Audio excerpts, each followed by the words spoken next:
Welcome back to another episode of Infidelity Tales Lab. We're thankful for your continued viewership. Before we begin, tell us, where in the world are you watching from? We love knowing our global reach. Now, let's dive into today's story.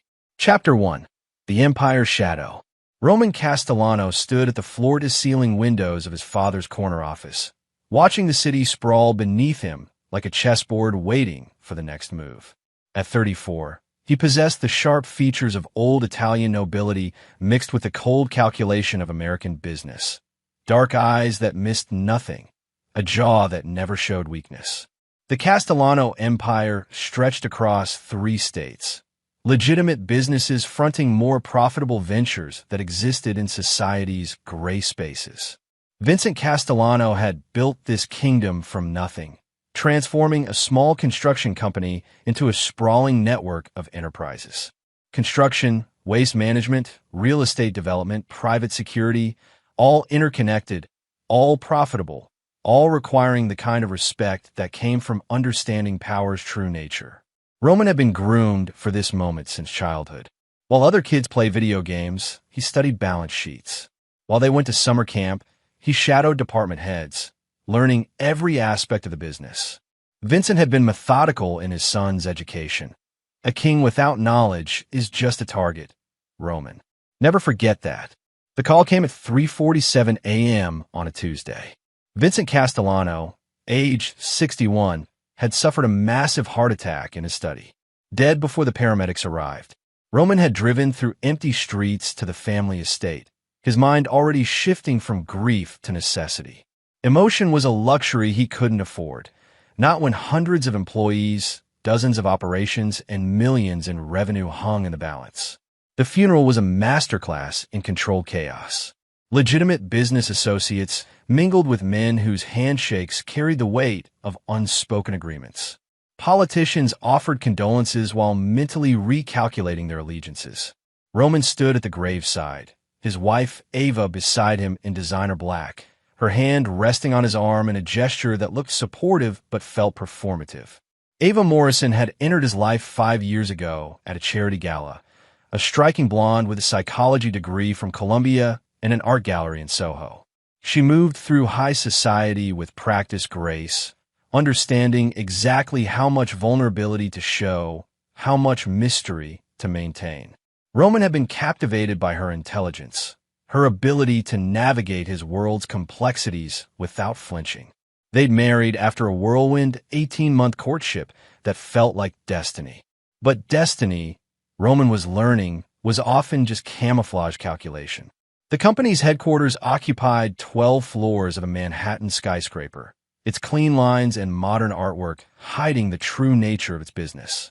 Roman's first official day as CEO began with a board meeting at 8 a.m. sharp. 12 faces around the polished conference table, some family, some longtime associates, all supposedly loyal. Frank Torino, his father's oldest friend and the company's CFO, handled the formal transition. Vincent always said this day would come. Roman's been preparing for it his whole life. But Frank's eyes held something Roman couldn't quite identify. Calculation mixed with what might have been pity. The morning moved with mechanical efficiency. Department heads presented status reports, quarterly projections, operational updates. Everything appeared normal, stable, ready for new leadership. Roman signed documents, approved budgets, made decisions with the confidence Vincent had drilled into him. It was during lunch that he noticed the first crack in the facade. His assistant, Maria Santos, a woman who'd worked for Vincent for 15 years, seemed nervous, avoiding eye contact. When he asked about his afternoon schedule, her hands trembled slightly as she handed him the appointment book. "Everything all right, Maria?" "Of course, Mr. Castellano. Just adjusting to the changes." But Roman had learned to read people the way others read newspapers. Maria wasn't adjusting. She was afraid. The afternoon brought more subtle signs. Conversations that stopped when he entered rooms. Glances exchanged between longtime employees. Phone calls that ended abruptly when he walked past offices. By 5 p.m., Roman felt like he was walking through a building full of strangers wearing familiar faces. He stayed late that evening, alone in his father's, now his office. The space felt hollow without Vincent's presence, like a theater between performances. Roman opened the safe his father had shown him years ago, finding personal documents, emergency cash, and a sealed envelope marked for Roman's eyes only. Inside, Vincent's handwriting filled 3 pages with names, dates, and detailed observations about loyalty within the organization. The final paragraph hit like a physical blow. If you're reading this, I'm gone and you're in charge. Trust no one completely, not even family. Power reveals character, and succession reveals everyone's true intentions. Watch Ava closely. She's been asking too many questions about business operations lately.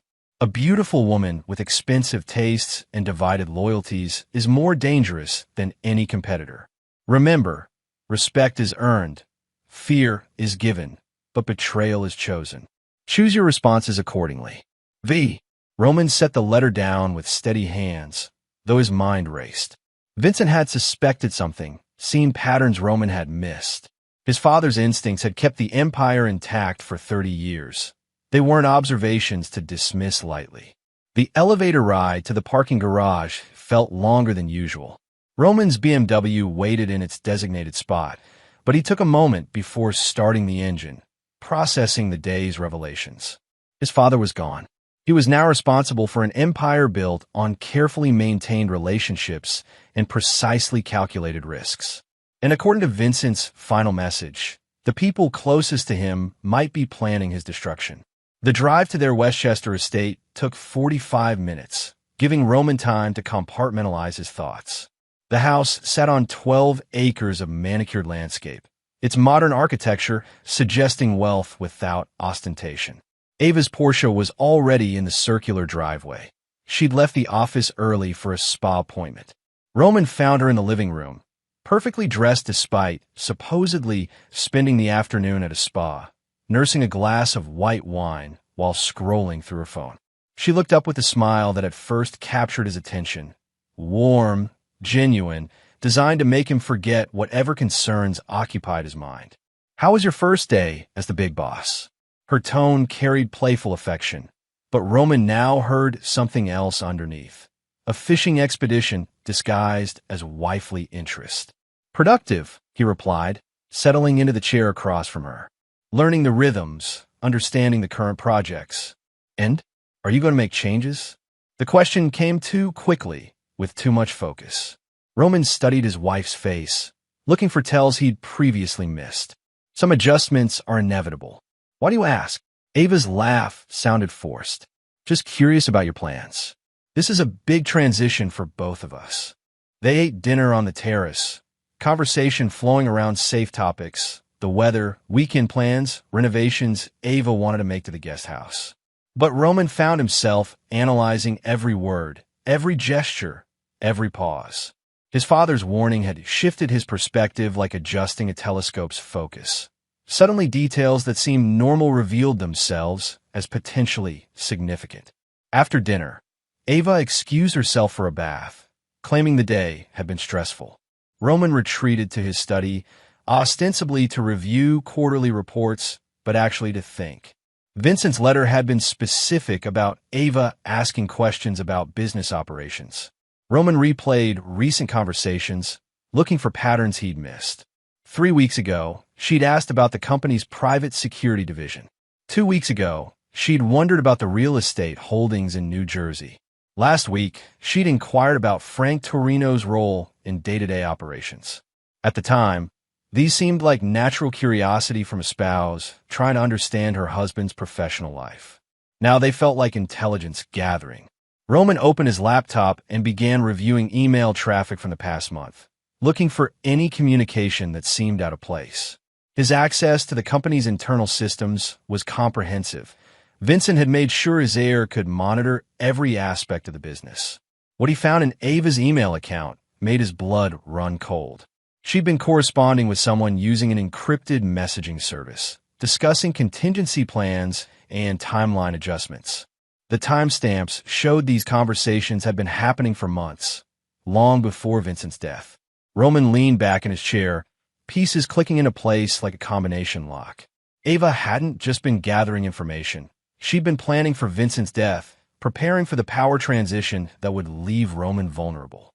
The house settled around him as night deepened, but Roman remained awake, his mind working through implications and possibilities. His wife, the woman who shared his bed, his secrets, his future plans, had been systematically betraying him while playing the role of supportive spouse. Vincent's final lesson was becoming clear. The most dangerous enemies wore the faces of allies, and the most devastating betrayals came from those granted the deepest trust. Roman closed the laptop and sat in darkness, feeling the weight of his inheritance settling on his shoulders. He now controlled an empire, but discovered his kingdom was riddled with traitors. Tomorrow would bring new challenges, new revelations, new tests of his resolve. But tonight, in the silence of his study, Roman Castellano began planning his response to betrayal. His father had taught him that respect and fear were the twin pillars of power. It was time to teach some lessons about both. Chapter 2. The Crown of Thorns. Roman arrived at the office before dawn, the Manhattan streets still quiet except for delivery trucks and early commuters. The building's lobby felt different now. He wasn't Vincent's son visiting the family business, but the man whose decisions would determine everyone's future. The elevator's ascent to the executive floor gave him precious minutes to settle into his new role completely. Maria Santos was already at her desk, steam rising from a fresh cup of coffee. Her surprise at seeing him so early was genuine. Vincent had rarely arrived before 8 a.m. "Good morning, Mr. Castellano. I wasn't expecting you until—" "Plans change, Maria. I need the employee personnel files for all department heads, plus anyone with access to confidential operational information. Have them on my desk in 30 minutes. Her hesitation lasted only a second, but Roman caught it. "Of course, sir. Is there something specific you're looking for?" "Patterns," he replied, watching her face for reactions. "My father always said the devil was in the details." Roman's office, Vincent's office until yesterday, felt more familiar now, like a suit that was finally tailored correctly. He'd spent countless hours here over the years, but always as the heir apparent. Now the weight of actual authority settled around him like armor. The personnel files revealed interesting details. Frank Torino had been requesting access to operational budgets outside his CFO purview. Sandra Walsh, head of human resources, had been making inquiries about executive insurance policies. David Chun, who ran the private security division, had been asking questions about the company's legal representation.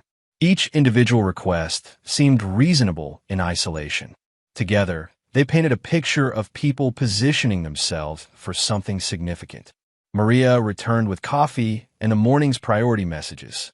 Roman noticed she avoided mentioning his wife, though Ava usually called by this time to wish him luck on important days. The absence felt deliberate rather than accidental.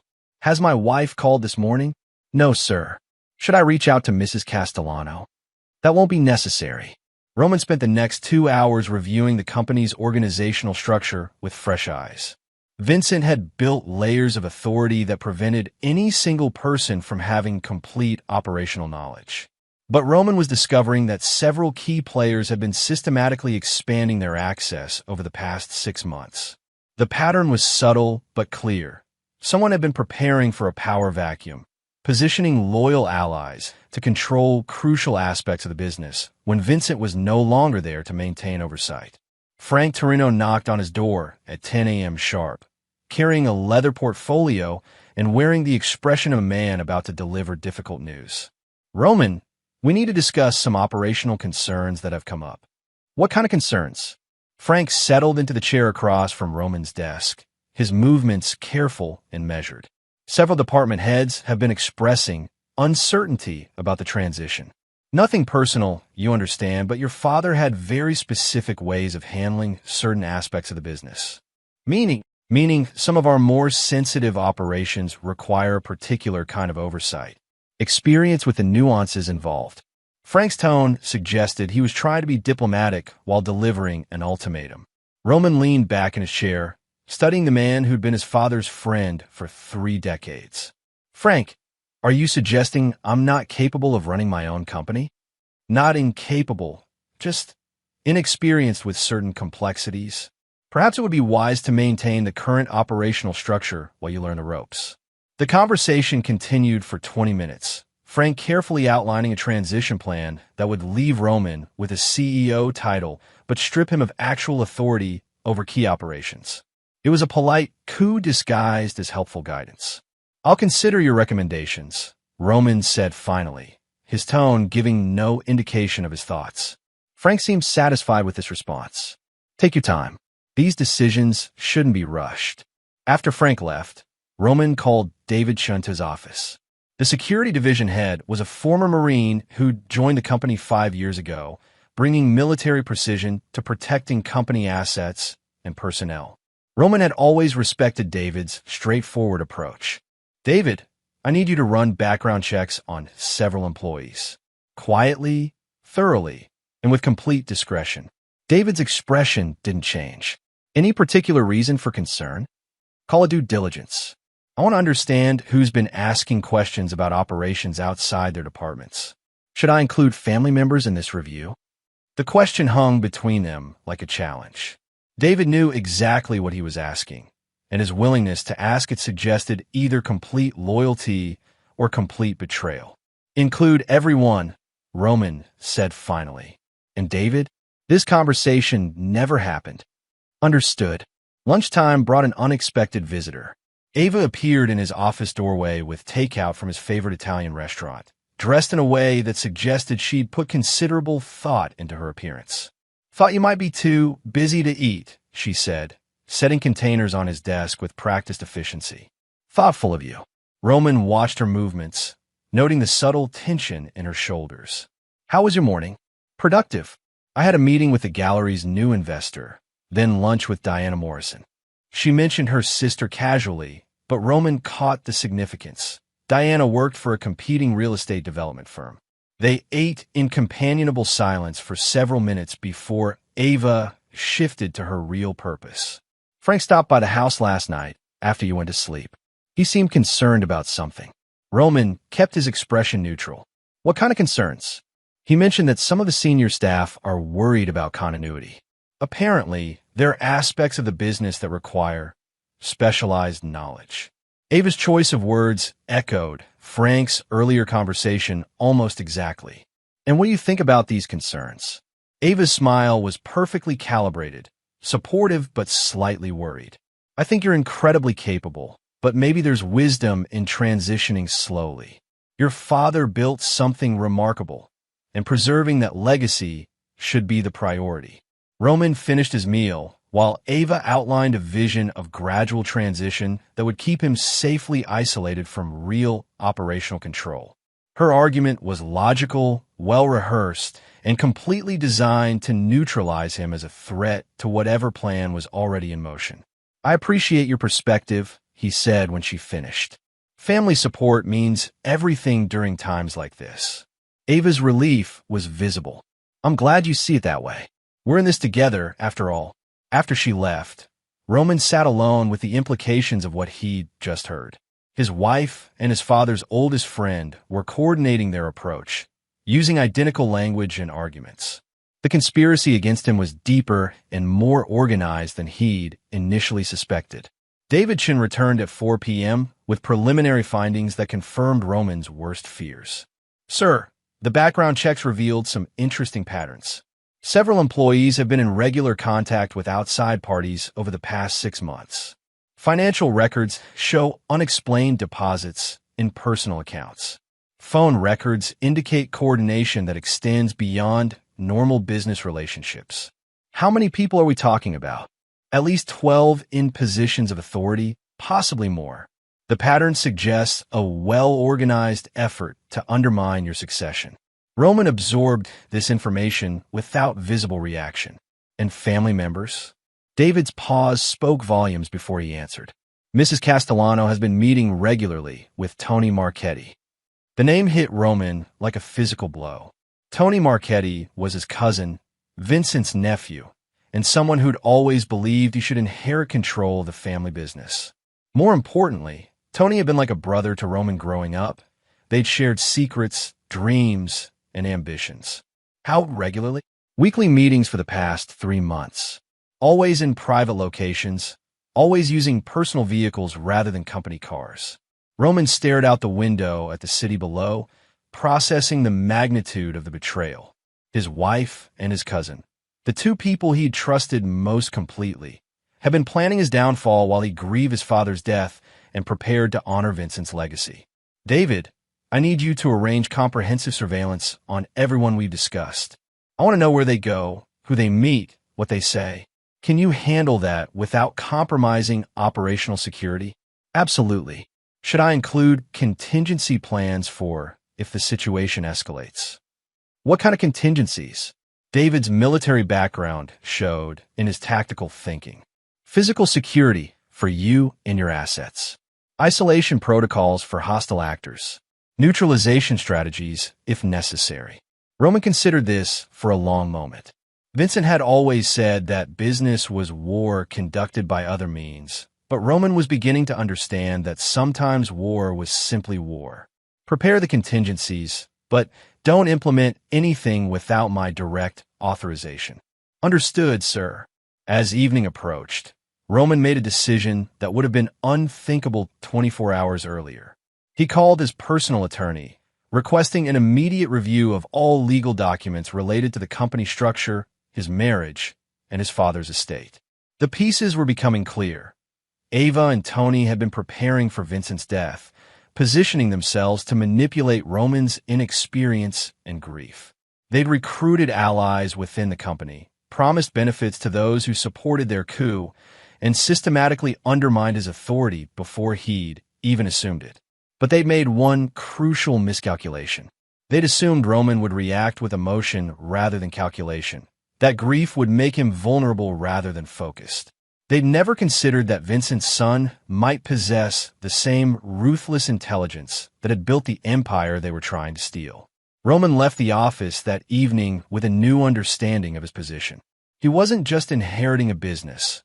He was inheriting a war that had been planned and prepared during his father's final months.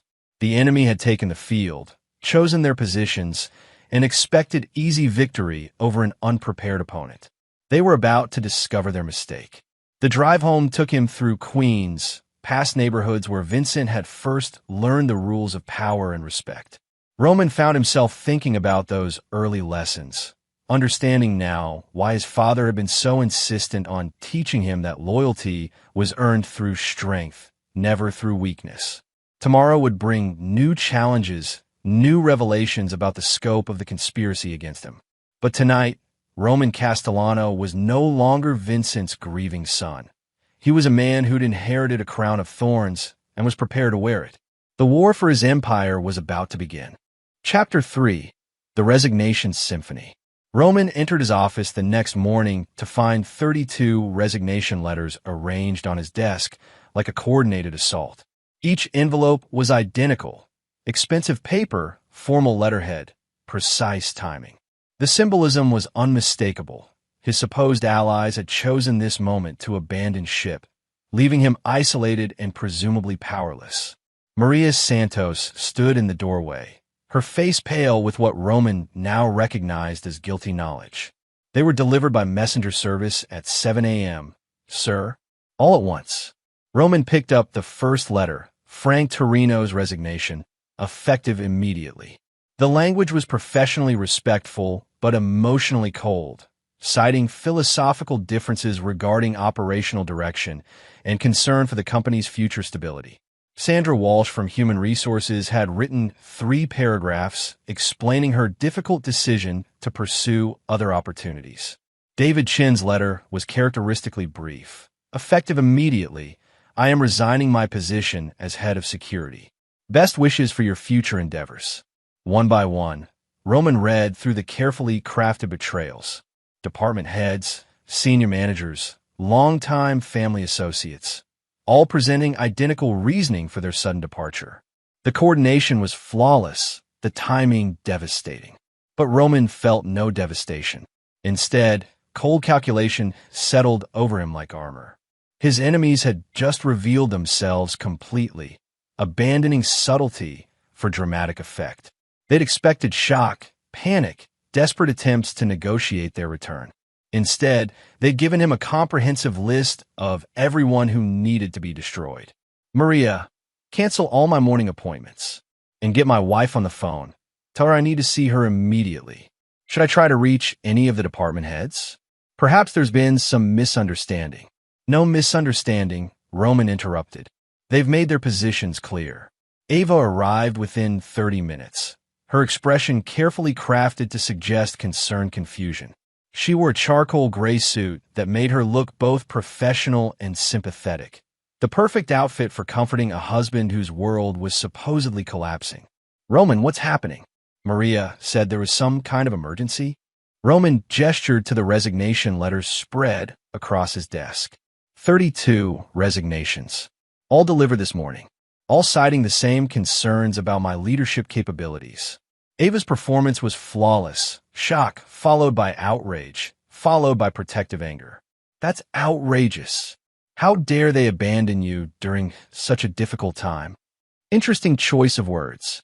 Abandon suggests they were ever really with me to begin with.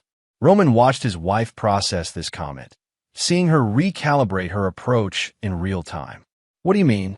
I mean, this level of coordination doesn't happen overnight. This has been planned for months.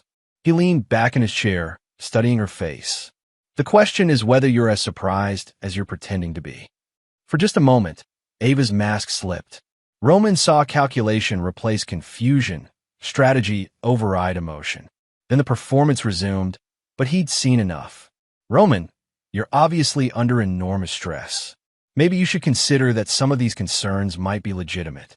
Your father had very specific relationships with these people. My father had very specific warnings about certain people. Ava's eyes sharpened.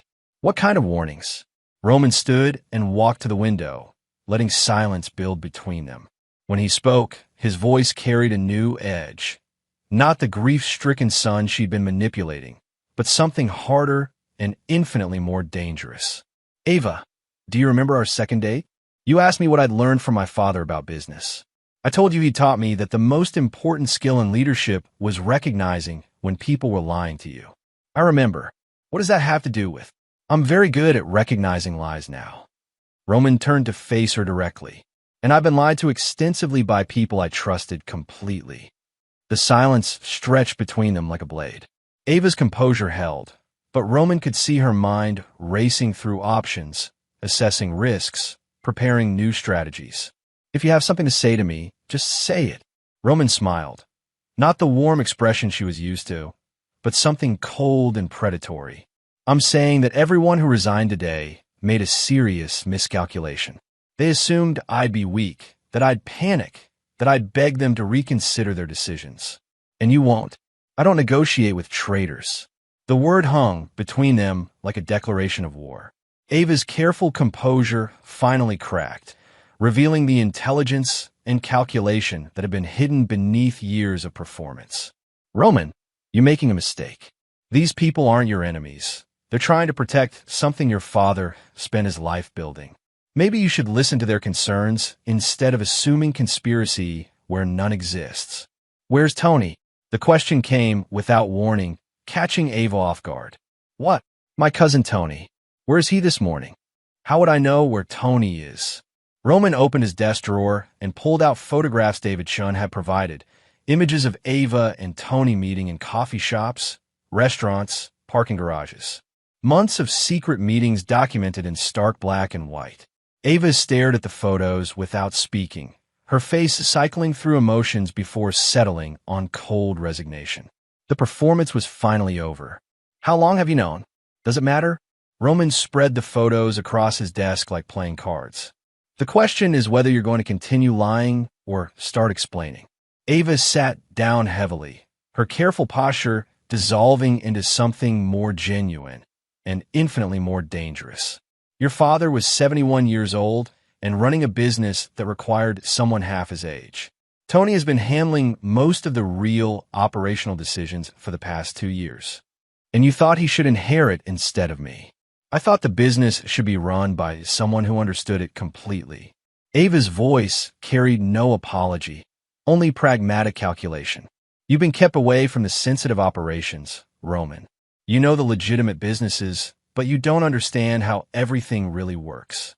Roman felt pieces clicking into place. So you and Tony decided to stage a coup. We decided to prevent a disaster.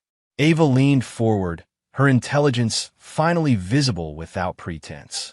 Roman, there are aspects of this business that could destroy you if handled incorrectly. People who could expose everything if they lost confidence in leadership. Tony knows how to manage those relationships. You don't. Yet, the word carried implications that made Ava pause. What do you mean? I mean that education can be acquired. Relationships can be rebuilt. Trust can be earned. Roman's smile was sharp as broken glass. But betrayal is permanent. Ava stood abruptly, her composure cracking further. Roman, if you're in charge of this company, we're out. All of us. The people who actually keep things running, who understand the real business, who have the connections that matter. You'll be left with an empty building and a pile of legal problems you can't handle. Perfect. The word came without hesitation, carrying such cold finality that Ava's face went pale.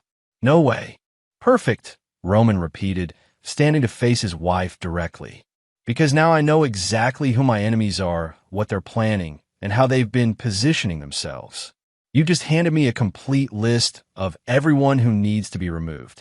Ava backed toward the door, finally understanding that her husband wasn't the grief-stricken heir she'd been manipulating. Roman, you don't understand what you're doing. These people have information that could what? Destroy me? Expose family secrets? Bring down everything my father built. Roman's laugh was without humor.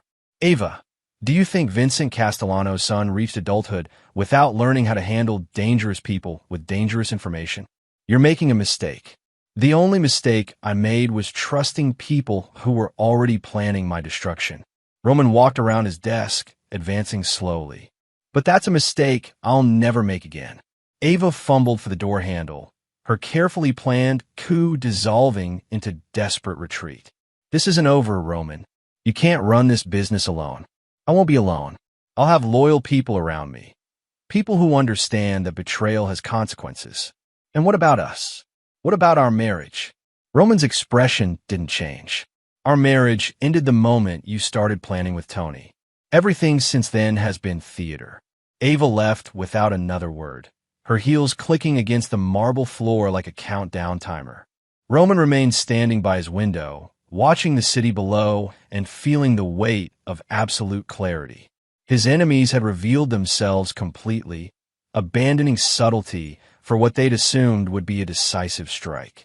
They'd expected panic, negotiation, desperate attempts to maintain relationships that had been poisoned months ago.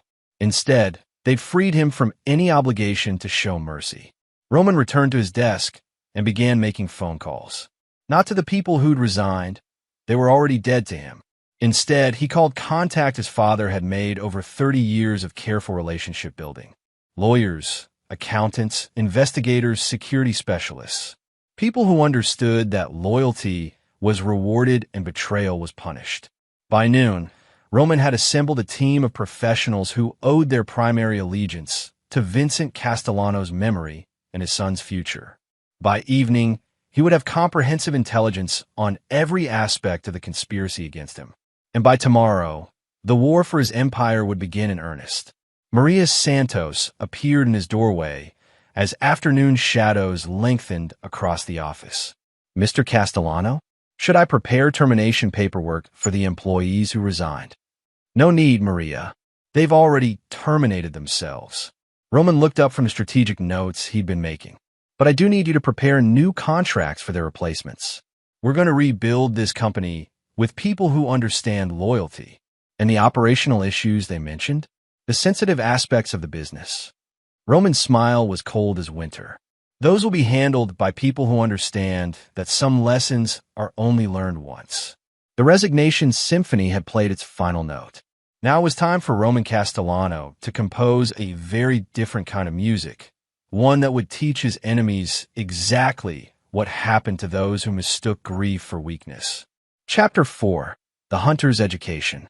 Roman spent his first week alone in the building like a detective studying a crime scene. With a mass exodus of senior staff, he had unprecedented access to offices, files, and systems that had previously been compartmentalized. What he discovered painted a picture of systematic preparation for his father's death that went back nearly a year. Frank Torino's office yielded the most damning evidence. Hidden in a locked filing cabinet that Roman opened with his master key were detailed financial projections showing how the company would be restructured under Tony's leadership. Revenue streams Roman had never heard of, client relationships he'd been kept away from, operational procedures that painted his supposed inheritance as merely the legitimate front for something much larger and more complex. Vincent's empire wasn't just construction and waste management. It was a carefully orchestrated network of services that operated in the spaces between legal and illegal, providing solutions for people who couldn't solve problems through conventional means. Private security that occasionally became private enforcement. Real estate development that sometimes required convincing reluctant sellers. Waste management that disposed of more than just garbage. Roman had always known his father's business existed in gray areas, but the scope of operations revealed in these files was staggering. Vincent had built an organization that served as the infrastructure for half the questionable business dealings in 3 states. And Roman had been deliberately kept ignorant of all of it. Sandra Walsh's computer contained correspondence with employment agencies, showing she'd been recruiting Tony's people to replace key personnel months before Vincent's death. David Chin's security files revealed surveillance reports on Roman himself, his movements, his relationships, his potential vulnerabilities documented with clinical precision. But the most devastating discovery came in Ava's personal effects, which she'd left behind in her hurried departure. Hidden in her designer handbag was a burner phone containing text messages that revealed the true scope of the conspiracy. Roman suspects something. We may need to accelerate the timeline. Ava to Tony, dated 2 days after Vincent's funeral. Frank is nervous about the financial transitions. Make sure he understands his position is secure under new management. Tony to Ava, 3 days ago. Once the resignations are submitted, we'll have 48 hours to consolidate control before he can mount any serious response. Ava to Tony, yesterday morning. Roman sat in his father's chair, reading through months of messages that chronicled his wife's systematic betrayal. The planning had been meticulous, the timeline carefully calibrated, the execution flawless, except for one crucial miscalculation. They'd assumed he would react like the sheltered heir they'd kept him as, rather than the predator his father had actually raised. His education in the family business had been deliberate but incomplete. Vincent had taught him legitimate operations, financial management, personnel leadership, strategic thinking, all the skills necessary to run the company's public face. But the deeper operations, the sensitive relationships, the true sources of power had been kept from him until he was ready. Vincent's death had simply come before that education was complete. But Roman was a fast learner, and his enemies had inadvertently provided him with a comprehensive curriculum. He spent 3 days studying every file, every record, every piece of correspondence he could find. Names of clients who required discreet services. Lists of public officials who received monthly consulting fees for unspecified services. Detailed records of problems solved and debts collected through methods that never appeared in official reports. By Thursday, Roman understood exactly what his father had built and how it operated. By Friday, he was ready to begin taking back. His first call was to Albert Morrison, a man whose name appeared frequently in Vincent's private files, but whom Roman had never met. Morrison answered on the second ring with a voice that suggested he'd been expecting this conversation. Roman Castellano. I've been wondering when you'd call. Mr. Morrison, I believe we need to discuss some business arrangements that were interrupted by recent personnel changes. I heard about the resignations. Unfortunate timing. Morrison's tone suggested he understood exactly what those resignations represented. Perhaps we should meet in person. There are matters that require delicate handling. They arranged to meet that evening at a restaurant Morrison specified, an establishment that Roman recognized from his father's private calendar. When he arrived, Morrison was already seated in a back booth that provided privacy and clear sight lines to all entrances. Albert Morrison was 70 years old, distinguished, and carried himself with the confidence of someone accustomed to wielding power from behind the scenes. His handshake was firm, his eyes calculating, his manner suggesting this was an interview as much as a business meeting. "Your father and I worked together for 25 years. Morrison began without preamble. He solved problems for people who couldn't solve them through conventional means. The question is whether you understand what that really meant. I'm learning. Learning isn't enough in this business.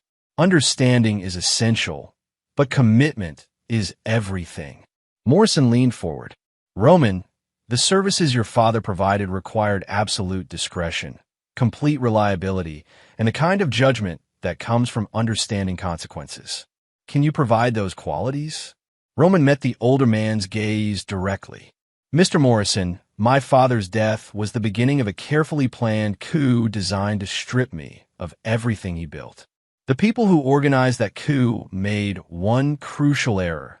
They assumed I'd react with weakness rather than strength. I'm here because I intend to prove them wrong."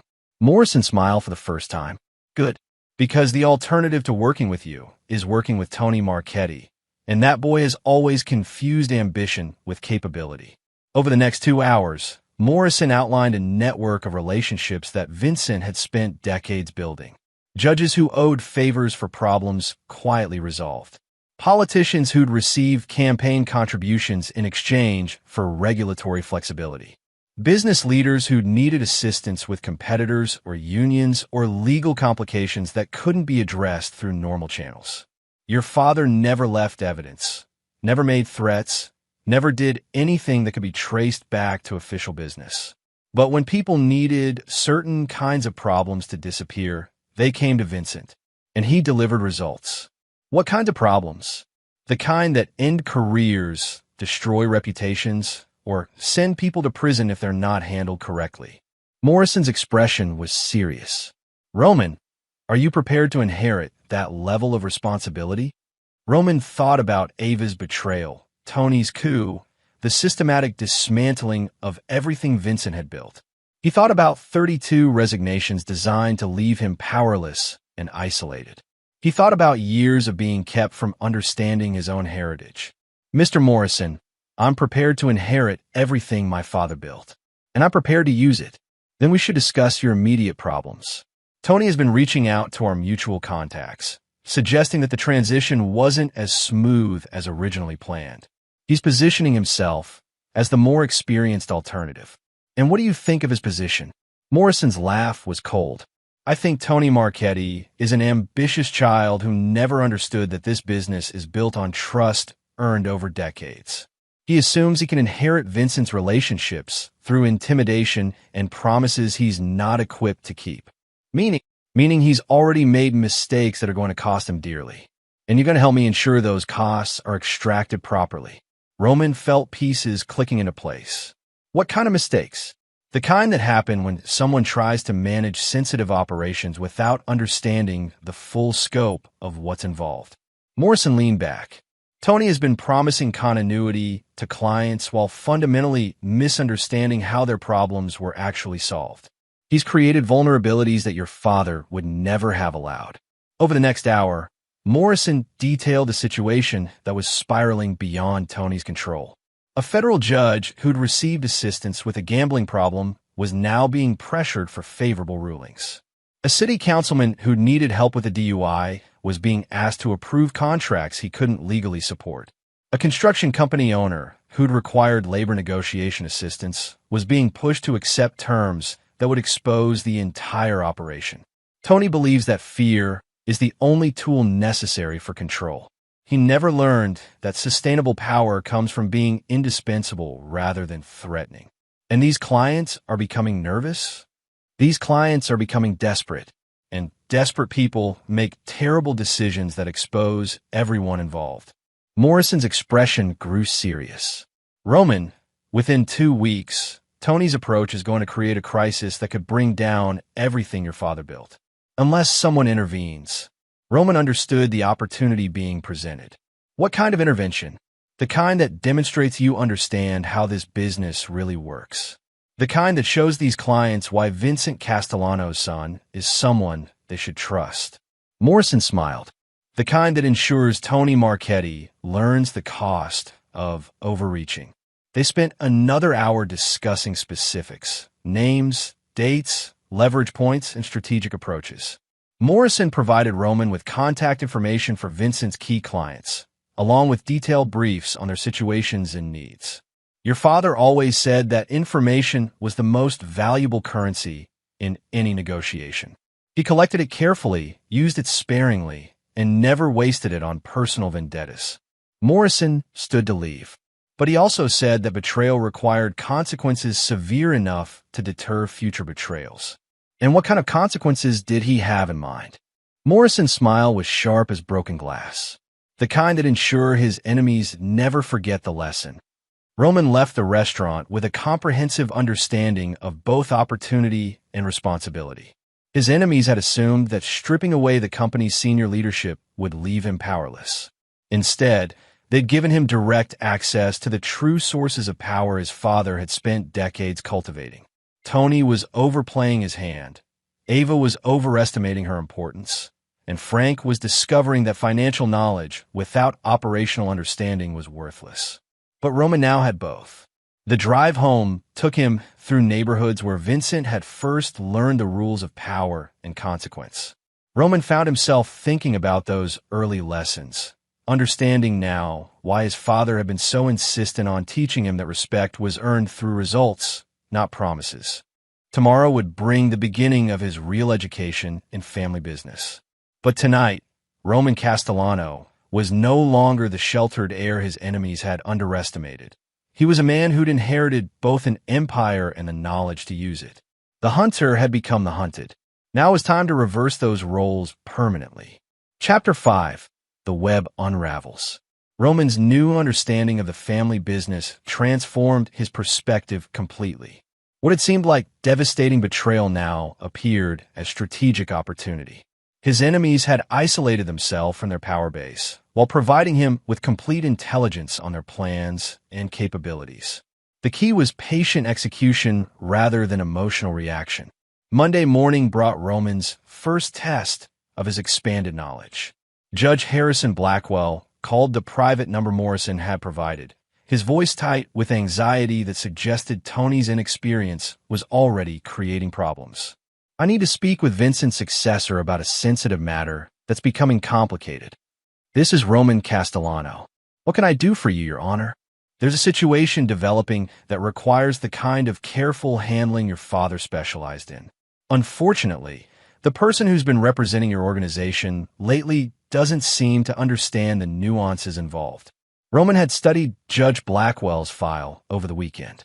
Vincent had helped resolve a gambling problem that could have destroyed the judge's career, accepting Blackwell's gratitude in the form of favorable consideration for certain legal matters affecting family business. It was a relationship built on mutual benefit rather than coercion. I understand Tony has been overzealous in his approach. Overzealous is generous. He's demanding rulings that would expose both of us to federal investigation. Your father never asked for anything that would compromise my position. He understood that protecting his assets meant protecting mine. Roman made careful notes, while Blackwell explained the pressure campaign Tony had initiated. Where Vincent had requested occasional favorable scheduling or procedural considerations, Tony was demanding dismissals of serious charges and suppression of evidence that would obviously trigger investigative scrutiny. Your Honor, I apologize for any inappropriate pressure you've received. That approach doesn't reflect our organization's values or strategic thinking. Then you'll call off your cousin? I'll handle the situation personally. And Your Honor, moving forward, any request for assistance will be reasonable, strategic, and mutually beneficial. You have my word. The relief in Blackwell's voice was obvious. Thank you. Your father was a man who understood long-term thinking. I hope you've inherited that perspective. Roman's second call came from City Councilman Paul Hendricks, who'd received Vincent's help with a DUI that could have ended his political career. Tony had been demanding approval for construction contracts that violated multiple city regulations. Kid doesn't understand that some favors cost more than they're worth, Hendricks explained. Vincent knew the difference between influence and exposure. This Tony character seems to think fear is the only tool that matters. By noon, Roman had received similar calls from 6 different contacts. The pattern was consistent. Tony was burning through political capital Vincent had spent years accumulating, demanding immediate returns that would expose the entire network to law enforcement scrutiny. He's acting like a mob enforcer rather than a business strategist, Morrison explained when Roman called to update him. Vincent's approach was surgical. Tony's is sledgehammer. And sledgehammers leave evidence. How long before this creates serious legal problems? FBI opens investigations when patterns become obvious. Tony's demands are creating a pattern that will be visible within weeks. Roman understood the opportunity this created. Tony's aggressive approach was alienating the political network that formed the foundation of family power. If Roman could demonstrate a more sophisticated understanding of these relationships, he could rebuild loyalty while positioning Tony for catastrophic failure. Albert, I need to meet with each of these contacts personally. Face-to-face reassurance that the organization understands long-term strategic thinking. Dangerous territory. If you're seen meeting with judges and politicians so soon after taking control, it could raise questions. Not if the meetings are social rather than business. Vincent attended charity events, political fundraisers, cultural occasions. Natural opportunities for brief conversations that wouldn't attract attention. Morrison's approval was evident in his tone. Your father's son, after all. There's a fundraiser Thursday evening for the Children's Hospital. Half the city council will be there, plus 3 judges and 2 state senators. Roman spent the next 3 days preparing for what amounted to his debut in his father's shadow world. Morrison provided detailed briefs on each contact, their personalities, interests, family situations, and preferred approaches to sensitive conversations. Roman studied the information with the intensity he'd once applied to legitimate business negotiations. Thursday evening's fundraiser was held at the Plaza Hotel, 500 guests, informal attire, supporting pediatric cancer research. Roman arrived fashionably late, allowing him to survey the room and identify key targets before beginning his careful campaign of relationship rebuilding. Judge Blackwell was near the silent auction displays, examining vacation packages with his wife. Roman approached with practiced casualness, purchasing a bid on a weekend in the Hamptons that happened to be adjacent to items the judge was considering. Beautiful evening for a good cause, Roman commented, his tone suggesting polite social conversation rather than business discussion. Indeed, your father was always generous with charitable contributions. Blackwell's response carried layers of meaning. Acknowledgement of Vincent's civic involvement and appreciation for his discreet approach to relationship management. He taught me that community support creates connections that benefit everyone involved. Roman's careful phrasing suggested understanding without explicit acknowledgement of their business relationship. They spent 5 minutes discussing the hospital's needs and the importance of pediatric research. But Blackwell's relaxed demeanor when they parted indicated that Roman had successfully communicated his intention to honor his father's sophisticated approach to political relationships. Similar conversations with Councilman Hendricks, State Senator Patricia Walsh, and 3 other contacts followed throughout the evening. Each interaction was brief, social, and designed to demonstrate that Roman understood the subtle protocols Vincent had established. The key message was consistent. Unlike Tony's aggressive demands, Roman would honor the mutually beneficial relationships his father had built. But the evening's most important encounter was completely unexpected. Roman was leaving the men's room when he nearly collided with Detective Lieutenant Maria Santos, his assistant sister, and someone whose name had appeared frequently in Vincent's private files without explanation. The family resemblance was obvious once Roman knew to look for it. Mr. Castellano, I heard about your recent leadership transition. Detective Santos, I wasn't aware you knew my family's business. Maria Santos studied him with intelligent eyes that missed nothing. Your father and I had occasional conversations about matters of mutual interest. Professional courtesy between people who understood the importance of community stability. Roman felt pieces clicking into place. Vincent had cultivated relationships within law enforcement just as carefully as he'd built political connections. Detective Santos wasn't just his assistant sister. She was an intelligence source and early warning system for potential legal problems. I hope those conversations can continue under new management. That depends on whether new management understands the delicate balance your father maintained. Santos's tone carried subtle warning. Some people believe that authority comes from intimidation rather than cooperation. Those people create problems for everyone involved, including law enforcement, especially law enforcement. When someone starts making noise that attracts federal attention, everyone in the area becomes a potential target. Santos glanced around the crowded ballroom. Your cousin has been making a lot of noise lately. Roman understood the warning and the opportunity. Detective, I believe in the same community-focused approach my father practiced. Stability benefits everyone, and instability threatens everyone. Good to hear, because instability sometimes requires intervention from people who prefer stability. The implication was clear.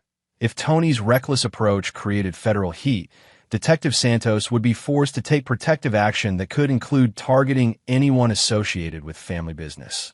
I appreciate the heads up. Just friendly advice between community members who want the same things. Roman left the fundraiser with a comprehensive understanding of both the opportunities and dangers facing him. Tony's aggressive approach was creating a window for Roman to rebuild damaged relationships, while positioning his cousin for spectacular failure. But that window was limited.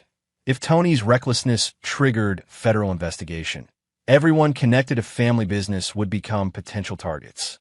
The drive home took him past the construction sites where Vincent had first built legitimate business to support less visible operations. Roman found himself thinking about the careful balance his father had maintained, understanding now why Vincent had been so insistent on teaching him patience and strategic thinking. Roman's education in the shadow world was accelerating, but his real test would come when he moved from rebuilding relationships to actively destroying his enemies. The network Vincent had built would support him, but only if he proved worthy of the trust his father had earned through decades of careful relationship management. The web of conspiracy against him was unraveling, but Roman needed to ensure that when it collapsed completely, his enemies were trapped in the wreckage. Tomorrow would bring the next phase of his campaign, turning Tony's alienated allies against him while positioning himself as the only alternative to catastrophic exposure. The hunter was becoming the predator, and predators required both patience and precision to ensure their prey never escaped. Chapter 6. The Predator's Patience. Roman's strategy crystallized during a sleepless Tuesday night spent studying surveillance reports David Chun had provided before his resignation. Chen's betrayal stung more than the others because Roman had genuinely respected the man's military professionalism. But betrayal often came wrapped in the most convincing packages. The reports revealed that Tony's operation was even more disorganized than Morrison had suggested. His cousin was operating from a warehouse in Queens, surrounded by men whose loyalty had been purchased rather than earned. The surveillance showed a pattern of meetings with increasingly desperate clients, aggressive confrontations with reluctant allies, and strategic mistakes that painted Tony as someone playing far above his understanding. But the most valuable intelligence came from financial records that Chun had apparently copied before his departure. Tony was hemorrhaging money, paying inflated salaries to maintain loyalty while taking on operational costs Vincent had always avoided through careful relationship management. More importantly, Tony was using family business accounts to fund his shadow operation, accounts that Roman, as legitimate CEO, could freeze with a single phone call. Roman made that call Wednesday morning. Frank, I need to discuss some irregularities in our financial systems. Frank Torino's voice carried the weary resignation of a man who'd gambled everything on the wrong horse. What kind of irregularities? Unauthorized access to operational accounts, withdrawals that weren't approved through proper channels, the kind of financial mismanagement that could expose the company to regulatory scrutiny. Frank's pause was telling. Roman, perhaps we should meet to discuss this situation properly. I don't think so, Frank. I think you should consider whether continuing to provide financial support for unauthorized operations is worth risking federal banking violations. The threat was subtle but clear. Roman knew about the money trail and was prepared to use it. Frank's response confirmed that Tony's financial position was more precarious than anyone realized. The accounts will be secured immediately. Good. And Frank? My father always said that loyalty was demonstrated through actions, not words. I hope you'll consider that perspective when making future decisions. Roman's next call was to Albert Morrison, who'd been monitoring Tony's deteriorating relationships with increasing satisfaction. Your cousin just lost his primary funding source. How long before that creates operational problems? Days, not weeks. He's been paying people premium rates to maintain loyalty. Without access to family accounts, he'll need to find alternative funding or start losing personnel. And where would he look for alternative funding? Morrison's pause suggested he was considering implications Roman had already calculated. That depends on how desperate he becomes, and how poor his judgment proves to be. Roman understood. Men under financial pressure made decisions they'd never consider under normal circumstances. And Tony's judgment had already proven questionable. Albert, I need you to arrange a meeting with someone who's been causing Tony particular problems. Someone whose situation demonstrates the difference between my approach and his. Judge Blackwell. Perfect. They met Friday evening at Morrison's private club, a discreet establishment that had served powerful men for over a century. Judge Blackwell arrived precisely on time, his manner suggesting this was a conversation he'd been anticipating. Your Honor, thank you for taking the time to discuss this delicate situation. Mr. Castellano, I'll be direct. Your cousin's approach is creating problems that could destroy both our positions. Either this situation gets resolved quickly, or I'll be forced to distance myself from your family entirely. Roman had prepared for this moment carefully, studying Vincent's files on Blackwell and understanding exactly what the judge needed to hear. Your Honor, my father's approach was built on mutual benefit and long-term strategic thinking. He understood that sustainable relationships require protecting all parties involved. Roman leaned forward. Tony's approach reflects inexperience and poor judgment. I intend to correct both problems. How? By demonstrating that Vincent's son understands his father's principles. Roman placed a thin folder on the table between them. Your Honor, the gambling situation that originally brought you into our orbit has been completely resolved. There are no outstanding debts, no ongoing obligations, no continuing vulnerabilities. Blackwell opened the folder to find documentation proving that his gambling debts had been quietly eliminated, not just covered, but erased from the books of every creditor involved. Your father never mentioned this resolution, because he understood that true power comes from solving problems completely rather than using them as leverage. Roman's tone carried Vincent's measured authority.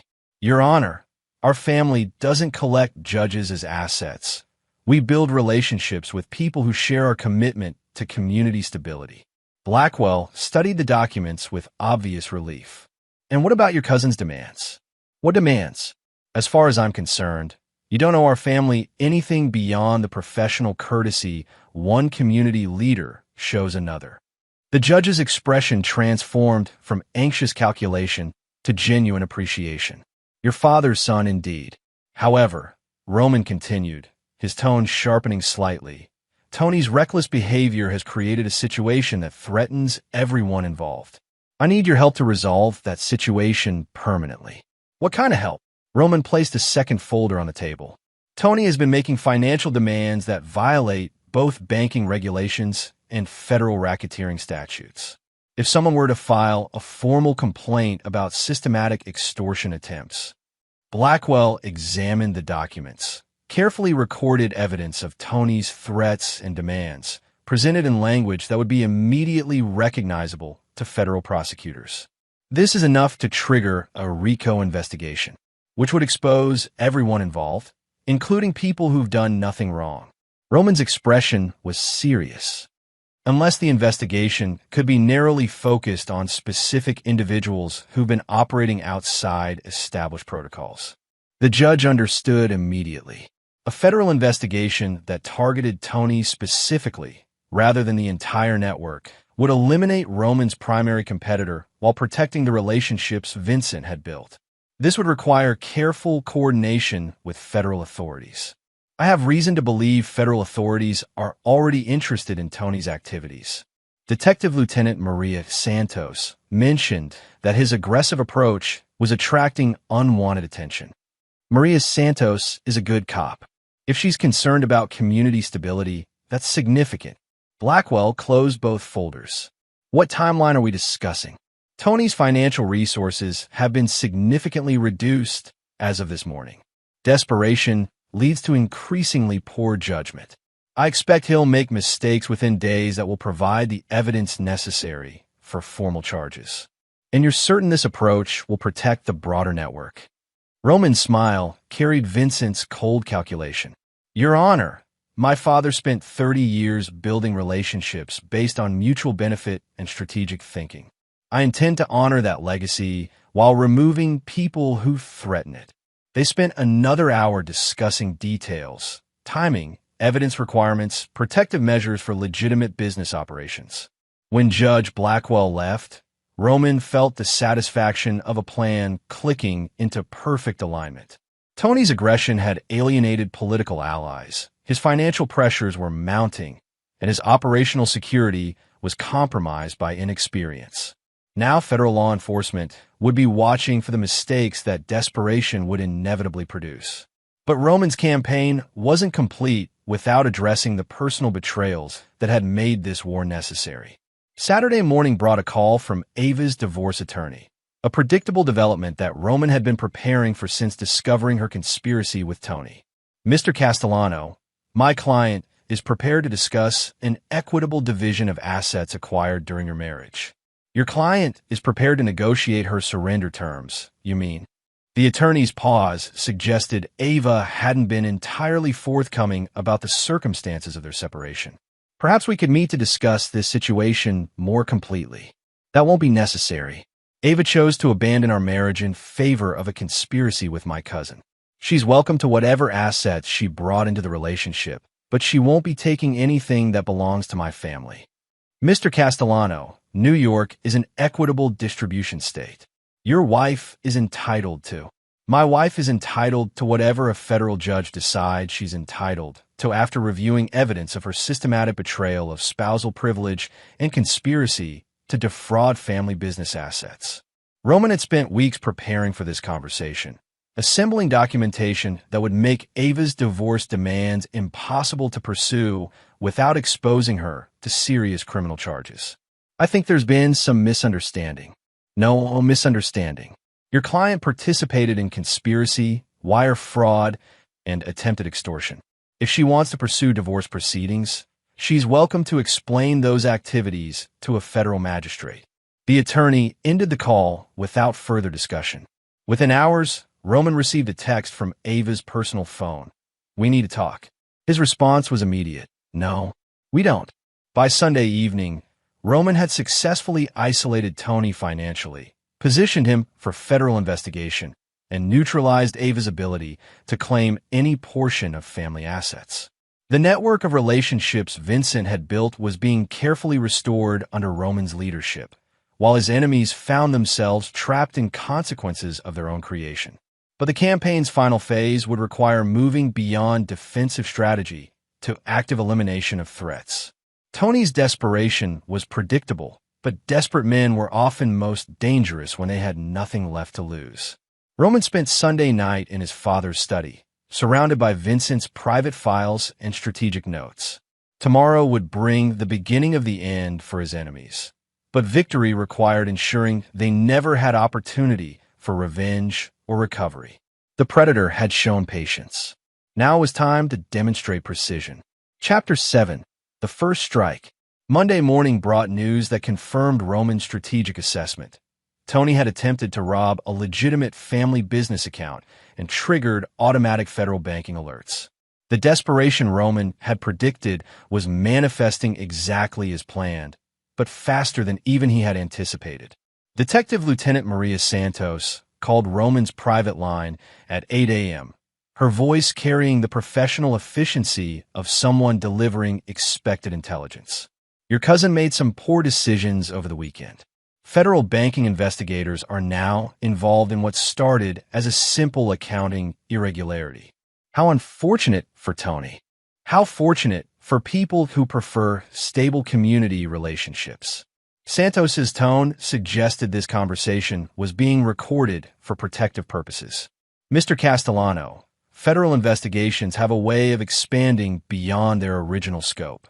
Community leaders who demonstrate cooperation and transparency tend to avoid complications. I appreciate the guidance, Detective. Cooperation with legitimate law enforcement has always been our family's policy. Good to hear. There may be opportunities to demonstrate that cooperation in coming days. Roman understood. Federal investigators would want to understand the scope of Tony's unauthorized activities, which would require testimony from legitimate business leaders who'd been injured by his criminal behavior. His second call came from Albert Morrison, whose intelligence network had been monitoring federal activity since Tony's banking violation had triggered automatic alerts. It's moving faster than we anticipated. FBI Financial Crimes Unit opened a formal investigation this morning. They'll want to interview anyone with knowledge of unauthorized account access. And what should those interviews reveal? That Anthony Marchetti has been systematically violating federal banking regulations while claiming to represent family business interests. That his activities were unauthorized, illegal, and conducted without knowledge or approval of legitimate leadership. Roman felt pieces clicking into place with mechanical precision. Albert, I need you to arrange a meeting with whoever's running the federal investigation. I want to demonstrate voluntary cooperation before they start making formal requests. Dangerous territory. Once you start talking to federal agents, every word gets scrutinized. Not if you're providing information rather than defending against allegations. Roman's tone carried Vincent's calculated confidence. I'm not a target of their investigation. I'm a victim of Tony's criminal activities. By noon, Morrison had arranged a meeting with Special Agent Catherine Williams, who was leading the federal financial crimes investigation. Williams agreed to meet at Morrison's law office, suggesting she understood the delicate nature of the situation. Agent Williams was 45 years old, 15 years with the Bureau, and possessed the kind of analytical intelligence that had built a successful career investigating complex financial conspiracies. She arrived precisely on time, carrying a leather portfolio and the confident manner of someone who'd conducted hundreds of similar interviews. Mr. Castellano, thank you for agreeing to meet with us. As you know, we're investigating potential banking violations involving accounts associated with your company. Agent Williams, I'm grateful for the opportunity to clarify the situation.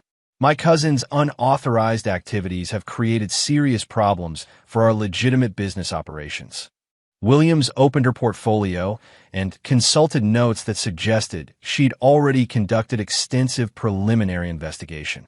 Can you walk me through the account structure and authorization protocols for your company's financial systems?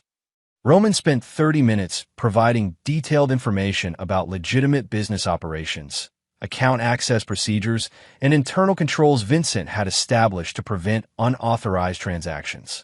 He demonstrated comprehensive knowledge of proper protocols while making clear that Tony's activities had violated every established safeguard. Agent Williams, when I discovered unauthorized access to company accounts, I immediately secured the systems and began internal investigation. That's when I learned the scope of my cousin's criminal activities.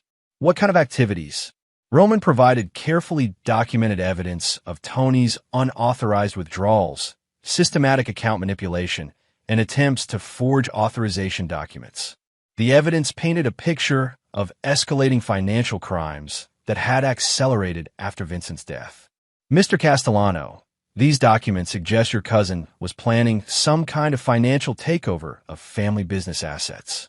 Agent Williams, my cousin was attempting systematic theft while claiming to represent family interests. He used his position of trust to commit crimes that have severely damaged our company's reputation and operational capability. Williams reviewed the documents with obvious professional interest. This level of documentation suggests you've been investigating the situation for some time. since the day I discovered unauthorized account activity. My father built this company through legitimate business practices and careful financial management. I won't allow criminal behavior to destroy that legacy. And you're prepared to testify about these findings? Absolutely. Corporate integrity requires cooperation with law enforcement when crimes are discovered. The interview continued for another hour, Williams asking detailed questions about Tony's access to company systems, his relationships with other employees, and the timeline of his unauthorized activities. Roman answered every question completely, providing information that positioned Tony as a criminal acting without authority while demonstrating his own commitment to legitimate business practices. Mr. Castellano, is there anything else you think we should know about this situation? Roman placed a final folder on the table. Agent Williams, I believe my cousin's criminal activities extend beyond simple banking violations. These documents suggest he may have been using company resources to fund illegal operations. Williams examined documentation showing Tony's payments to individuals with serious criminal records, his rental of properties associated with money laundering, and his meetings with known federal targets. The evidence suggested a pattern of criminal activity that extended far beyond unauthorized account access. This is very helpful information. We'll need to investigate these connections thoroughly. Of course. And Agent Williams? If additional evidence comes to light, you'll be contacted immediately. Our family has always believed that cooperation with law enforcement protects legitimate business interests. When Williams left, Roman felt the satisfaction of a plan executing with mechanical precision. Tony's desperation had led him to commit federal crimes that would now trigger comprehensive investigation of his entire operation. The evidence Roman had provided would ensure that investigation focused on Tony's criminal activities rather than legitimate family business. But the afternoon brought an unexpected complication. Ava appeared at Roman's office without announcement, bypassing security through methods that suggested she still maintained allies within the building. She entered his office like she belonged there, her confidence suggesting she believed their relationship provided leverage Roman couldn't ignore. Roman, we need to discuss this situation before it gets completely out of hand. No, we don't. And your presence here demonstrates poor judgment that could be interpreted as criminal trespass. Ava's composure faltered slightly, but she pressed forward with the desperate calculation of someone whose options were rapidly disappearing. Roman, Tony's situation affects both of us. If federal investigators start examining family business operations, everyone gets exposed. Everyone who is involved in criminal activities gets exposed. People who maintained legitimate business practices have nothing to worry about. You think you can just throw Tony to the federal prosecutors and walk away clean? Ava's voice carried the edge of panic. Roman, he knows things about family operations that could implicate everyone. Roman leaned back in his chair, studying his wife with the cold assessment he'd learned from watching Vincent evaluate potential threats. Ava, what exactly do you think Tony knows? He knows about the real business. The services your father provided, the relationships he maintained, the ways problems got solved when legal channels weren't sufficient. And what makes you think federal investigators care about historical business practices when they have comprehensive evidence of current criminal activities? Ava's face went pale as she realized the implications of Roman's question. You set him up. I provided federal investigators with evidence of crimes Tony actually committed. His desperation led him to violate federal banking regulations while attempting to steal company assets. Those aren't fabricated charges. They're documented criminal activities. But the timing was determined by Tony's poor judgment and financial desperation. I simply ensured that when he made inevitable mistakes, appropriate authorities would be notified. Ava stared at him with growing horror as she understood the scope of what Roman had orchestrated. You destroyed him. I protected legitimate family business interests from criminal attack. Tony destroyed himself through greed and inexperience. And what about me? Roman's smile was cold as winter. What about you? You chose to conspire against your husband in favor of a criminal enterprise. Those choices have consequences. Roman, I made mistakes, but we can work through this. We can rebuild. No, We can't. Roman stood and walked to his window, looking out at the city where Vincent had built an empire through careful relationship management and strategic thinking. Ava, our marriage ended the moment you started planning with Tony. Everything since then has been theater. I want to make this right. Then you should leave New York. Permanently. Before federal investigators decide your involvement in Tony's criminal activities warrants closer examination. Ava left without another word. Her confident entrance transformed into desperate retreat. Roman watched her go with the satisfaction of a problem finally resolved. By evening, reports from Morrison's intelligence network confirmed that Tony's operation was collapsing. Key personnel were abandoning the warehouse headquarters, federal surveillance teams were monitoring known associates, and Tony himself had disappeared, probably seeking help from contacts who were now more liability than asset. The first strike had achieved every strategic objective. Tony was isolated, financially ruined, and under federal investigation for crimes that would ensure lengthy prison sentences. Ava was neutralized and preparing to flee rather than face potential prosecution. The political network Vincent had built was being carefully restored under Roman's more sophisticated leadership. But Roman understood that wounded enemies were often more dangerous than confident ones. Tony's desperation would lead to increasingly reckless decisions, and desperate men sometimes chose to destroy what they couldn't control. The campaign's next phase would require ensuring that Tony's inevitable final mistakes were contained and directed toward his own destruction rather than broader damage to family interests. The predator had drawn first blood. Now it was time to ensure the prey couldn't escape or retaliate. Chapter 8: The Noose Tightens. Tuesday morning brought confirmation that Tony's situation was deteriorating faster than even Roman had anticipated. Federal surveillance teams had tracked his cousin to a rundown motel in Newark, where he was apparently attempting to coordinate some kind of desperate response to his collapsing empire.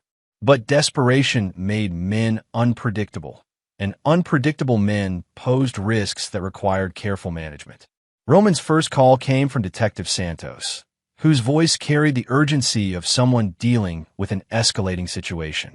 Your cousin contacted several known criminals overnight.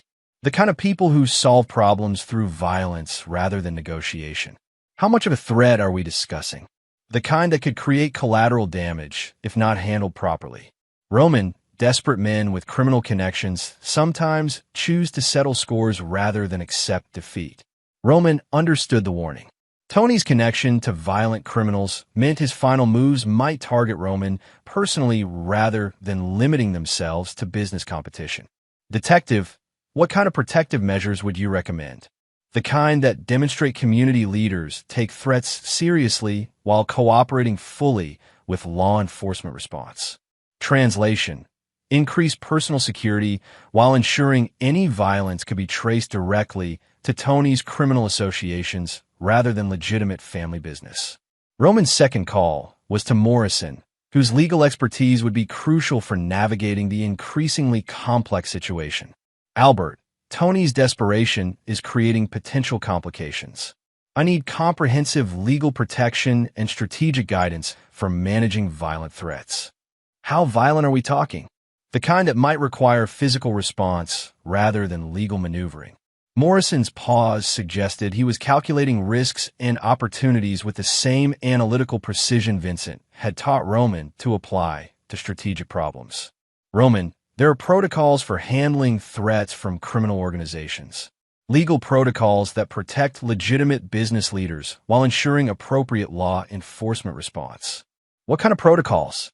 The kind that document threats comprehensively, coordinate with appropriate authorities, and prepare defensive measures that can be completely justified to any later investigation. They spent an hour discussing personal security arrangements, legal documentation requirements, and communication protocols with law enforcement.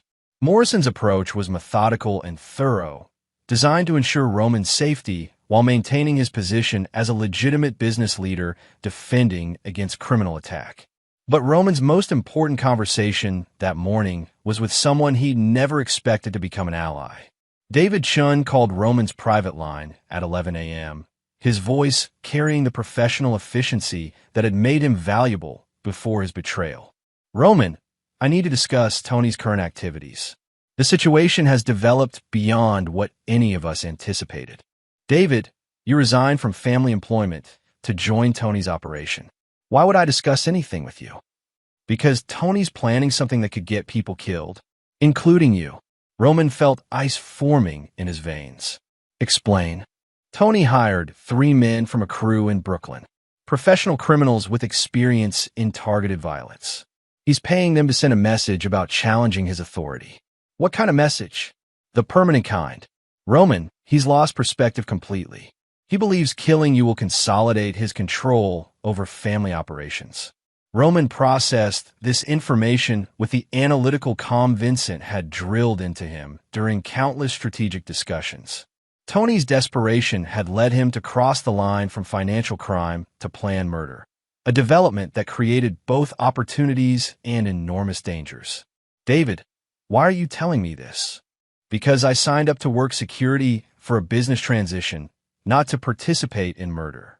There are lines I won't cross. And what do you expect in return for this intelligence? Nothing. I made poor judgment in supporting Tony's operation, but I won't be party to killing Vincent's son. Roman felt a grudging respect for David's position. What's the timeline? Tonight. Tony's hired guns are planning to intercept you between your office and home. Make it look like a robbery gone wrong.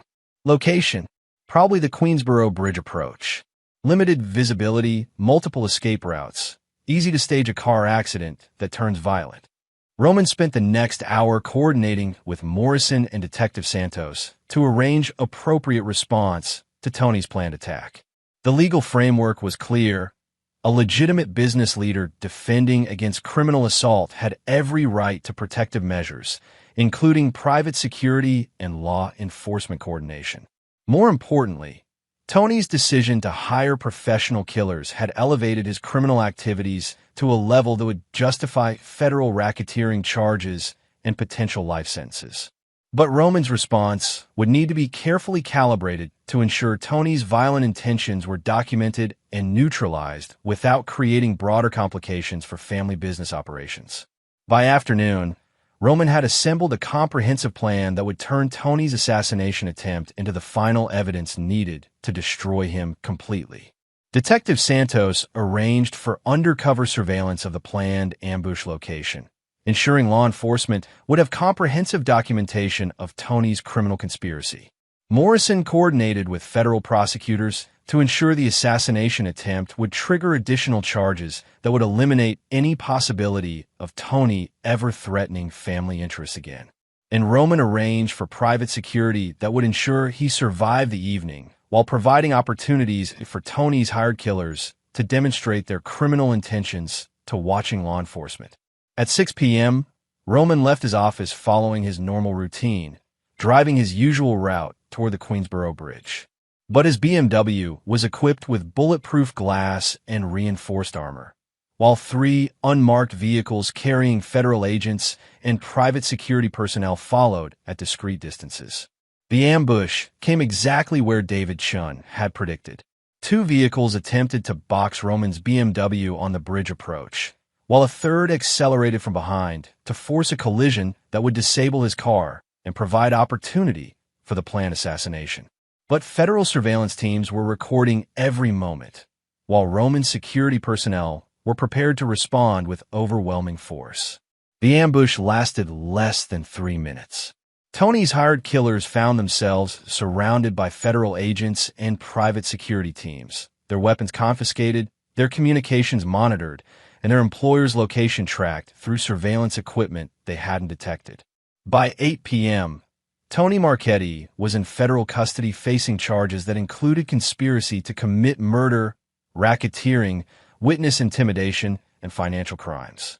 The evidence was overwhelming, the testimony was comprehensive, and the sentence would ensure he never threatened anyone again.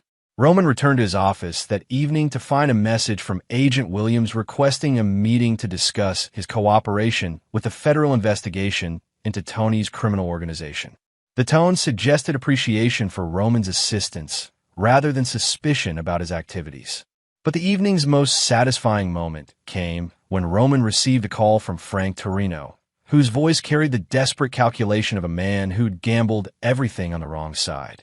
"Roman, I think there's been some misunderstanding about my position in recent events." "No misunderstanding, Frank. You chose to support a criminal conspiracy against family business interests. That choice has consequences. I was trying to protect the company during a difficult transition. My judgment may have been poor, but my intentions were. Your intentions were to profit from betraying a man who trusted you for 30 years. Frank, there's no coming back from that level of betrayal. Roman, please. I can provide valuable information about Tony's operation, testify about his criminal activities, help ensure he faces appropriate consequences. Frank, Tony is already facing life imprisonment for conspiracy to commit murder. Your testimony won't be necessary." The silence stretched between them before Frank made one final attempt. "What about my family? My pension? 30 years of loyal service." 30 years of loyal service ended the moment you started planning with Tony. Your family will survive your poor judgment, but they'll do it without family business support. Roman ended the call with the satisfaction of a lesson delivered with appropriate finality. Frank's attempt to return to the family fold after Tony's arrest demonstrated exactly why forgiveness was a luxury legitimate business leaders couldn't afford. By midnight, Roman sat in his father's office reviewing reports from federal investigators, private security teams, and Morrison's legal network. Tony was under federal custody, facing charges that would ensure life imprisonment. Ava had fled New York rather than face potential prosecution as a co-conspirator.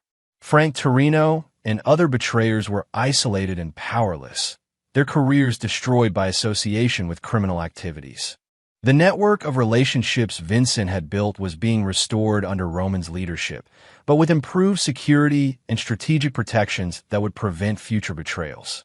Most importantly, Roman had demonstrated to everyone watching that Vincent's son possessed the same ruthless intelligence and strategic thinking that had built the empire they'd attempted to steal. The noose had tightened around his enemies' throats with mechanical precision. Tomorrow would bring the final phase of his campaign, ensuring that the lessons learned from Tony's destruction would deter any future challenges to family authority. But tonight, Roman Castellano was no longer the inexperienced heir his enemies had underestimated. He was the undisputed leader of an empire, forged in betrayal and tempered by the necessity of absolute victory. The Predator had proven his dominance. Now, it was time to ensure that dominance was never questioned again. Chapter 9. Perfect Execution. 6 months after Tony's arrest, Roman stood in the renovated conference room of Castellano Industries, addressing a carefully selected group of new senior executives. The morning sun illuminated faces that belonged to people who understood loyalty, competence, and the consequences of betrayal. The transformation of the company had been systematic and complete. Every department head who'd participated in the conspiracy had been replaced by professionals whose backgrounds Morrison had vetted personally. The organizational structure had been redesigned to prevent future coups while maintaining the operational flexibility Vincent had built into family business. Ladies and gentlemen, this company exists because my father understood that sustainable success requires both strategic vision and tactical precision. Moving forward, those principles will guide every decision we make.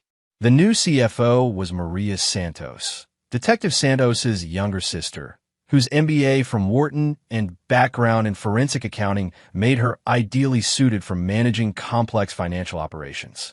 Her family connection to law enforcement provided additional security against future legal complications. The new head of security was Colonel James Mitchell, recently retired from military intelligence, whose understanding of operational security and threat assessment far exceeded David Chen's capabilities. Mitchell's background included counterintelligence work that would prove invaluable for protecting family business interests. Sandra Walsh's replacement as head of human resources was Dr. Patricia Novak, whose psychology doctorate and corporate consulting experience gave her sophisticated understanding of personnel management and loyalty assessment. Her hiring protocols would ensure future employees understood family business values before being granted positions of trust. But the morning's most important business was reviewing the final resolution of threats that had emerged during the succession crisis. Colonel Mitchell, please update us on Tony Marchetti's current status. Mitchell consulted his tablet with military precision. Federal prosecutors secured convictions on 15 felony charges, including conspiracy to commit murder, racketeering, financial fraud, and organized criminal activity. Sentence: for consecutive life terms without possibility of parole. Currently housed in ADX Florence Maximum Security Facility. Roman felt no satisfaction in his cousin's destruction, only the cold acknowledgement that necessary justice had been served. Tony's attempt to steal Vincent's empire through betrayal and violence had earned him exactly the consequences such actions deserved. And the associates who supported his operation? Frank Torino pled guilty to financial fraud and conspiracy charges. Sentence: 15 years federal prison. David Chun received 10 years for his cooperation in the murder conspiracy. Sandra Walsh accepted a plea agreement for 5 years in exchange for testimony about the financial aspects of the conspiracy. Each name represented a person who'd chosen betrayal over loyalty, personal profit over family honor. Their destructions had been comprehensive and permanent, serving as object lessons for anyone who might consider similar disloyalty in the future. Dr. Novak, what's the status of personnel security protocols? Patricia Novak's response reflected the systematic approach to human resources that Roman had implemented throughout the organization. All current employees have undergone comprehensive background investigation and psychological assessment. New hiring protocols include extensive reference checks, financial review, and graduated access to sensitive information based on demonstrated loyalty over time. And former employees seeking reinstatement. None have been approved. Personnel who participated in the conspiracy have been permanently barred from any association with family business operations. Roman had been approached by dozens of former employees seeking to return to family employment, claiming their involvement with Tony had been coerced or misunderstood. Each request had been denied without consideration. Forgiveness was a luxury that invited future betrayal. Maria, financial recovery status? Maria Santos's report reflected the systematic rebuilding of financial operations under new management. All assets stolen or misappropriated during the conspiracy have been recovered through federal restitution orders. Company reserves have been rebuilt to pre-crisis levels. New financial controls prevent unauthorized access while maintaining operational flexibility. But Roman's most significant achievement had been the complete restoration of political and business relationships that Tony's aggression had damaged. Albert, relationship management update? Morrison smiled with satisfaction that reflected successful completion of a complex campaign. All key political relationships have been restored to pre-crisis levels. Several contacts have expressed appreciation for the professional manner in which recent difficulties were resolved. The network is stronger now than it was under your father's leadership. Judge Blackwell had become one of Roman's most reliable allies, appreciating the sophisticated approach to mutual benefit that contrasted sharply with Tony's crude intimidation tactics. Councilman Hendricks regularly sought Roman's input on municipal issues affecting business interests. State Senator Walsh had invited Roman to participate in economic development initiatives that would benefit family operations. The shadow network Vincent had built through decades of careful relationship management was now functioning under Roman's direction with improved security and strategic coordination. And law enforcement relationships? Detective Santos continues to provide community liaison services that benefit both family business and municipal law enforcement. Federal prosecutors have expressed appreciation for your cooperation during the Tony Marchetti investigation. FBI Financial Crimes Division considers our organization a model for corporate cooperation with federal law enforcement. Roman's decision to present family business as a victim of Tony's criminal conspiracy rather than a participant in questionable activities had positioned the organization as a law enforcement ally rather than a target for investigation. But the meeting's final agenda item addressed the personal consequences of betrayal that had made this transformation necessary. Ava Marchetti's current status? Morrison's expression grew cold. Your former wife relocated to Los Angeles following her divorce filing withdrawal. She's attempting to establish an art gallery using funds she removed from joint accounts before federal asset freezes were implemented. Roman had allowed Ava to escape with a small portion of money she'd accumulated independently, recognizing that completely destroying her would serve no strategic purpose. But escape didn't mean forgiveness. Her business prospects? Limited. Gallery financing has been difficult to secure due to background checks that reveal her involvement in the conspiracy. She's operating on minimal capital with poor prospects for expansion. Roman had ensured that Ava's betrayal would follow her permanently, making success in her chosen field nearly impossible without directly threatening her safety. She would live with the consequences of her choices without enjoying the benefits she'd attempted to steal. The meeting concluded with reports on new business opportunities that Roman's strengthened organization was pursuing, legitimate contracts that built on Vincent's foundation while expanding into areas that would ensure long-term family prosperity. As executives filed out of the conference room, Roman remained standing at the window that offered views of the Manhattan skyline, where Vincent had first taught him to recognize opportunity and assess threats. The empire was secure, stronger than before the succession crisis, and protected by improved security protocols that would prevent future betrayals. The political network was functioning smoothly under leadership that understood sophisticated relationship management. The financial foundations were solid and growing under professional management that prioritized sustainable growth over short-term profit. Most importantly, everyone connected to family business now understood that loyalty was rewarded generously while betrayal was punished without mercy or forgiveness. Roman's phone buzzed with a text message from an unknown number. Roman, I made terrible mistakes. Is there any possibility of forgiveness and reconciliation? Ava. His response was immediate. No. The word carried the finality of absolute judgment.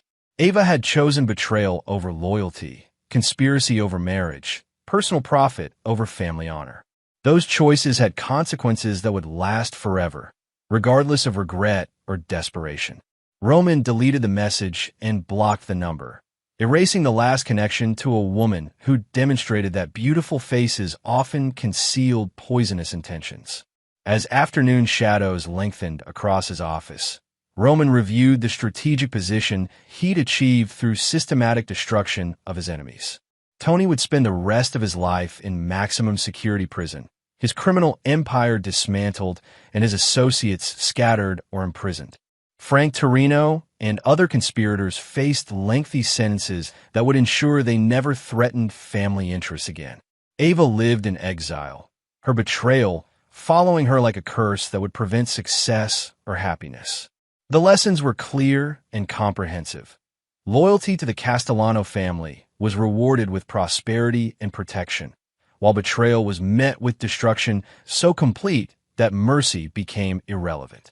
Roman had inherited Vincent's empire and earned the right to expand it through demonstration of the same ruthless intelligence and strategic thinking that had built the foundation of family power. The succession crisis was over. The empire was secure, and everyone who might consider future challenges understood exactly what happened to those who confused Vincent's son's youth with weakness. Roman Castellano had proven himself worthy of his inheritance through fire and blood, betrayal and vengeance. Now he would build on that foundation with the knowledge that true power came not from fear alone, but from the absolute certainty that betrayal carried consequences too terrible to risk. The war was won. The empire was his. And forgiveness was a luxury he would never offer to those who'd chosen to be his enemies. Perfect execution of perfect justice. Vincent would have been proud. And there you have it. Another story comes to an end. What did you think? I'd love to hear your thoughts in the comments below. If you enjoy this story, consider joining our community by subscribing. It means the world to us. For more stories like this one, check out the recommended videos on screen. And I'll see you there.